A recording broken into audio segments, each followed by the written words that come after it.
los primeros artistas en experimentar con una técnica del grabado que luego inspiraría a las generaciones venideras y unió dos países, Francia y España, a través del arte. Cuando se cumplen 278 años del nacimiento de Goya, su impronta sigue más viva que nunca. Así se demuestra en su Fuendetodos natal, donde se ha inaugurado una exposición con 87 litografías de artistas franceses y españoles de la Casa de Velázquez. Una de nuestras instituciones culturales francesas más prestigiosa, una academia de arte y también un centro de estudios en ciencias sociales, pero una gran academia de arte que forma artistas en residencia y que cada año realizan grabados para terminar su estancia.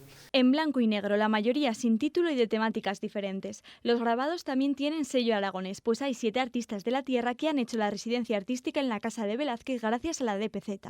La exposición pone de manifiesto la relevancia del grabado. Que nos parece interesante porque realmente demuestra que la obra gráfica es un medio muy contemporáneo todavía, quiero decir que el grabado no ha muerto, sino que no para de renovarse. Yo creo que esta exposición lo demuestra y demuestra también cómo Goya sigue siendo un inspirador para las generaciones actuales. Hasta junio la exposición se podrá ver en la Sala Ignacio Zuloaga de Fuendetodos, un municipio que presume de ser la cuna de Goya y que ve en ello su potencial. Somos un pueblo de 70 habitantes viviendo, muchos de los ingresos que entran es por el turismo.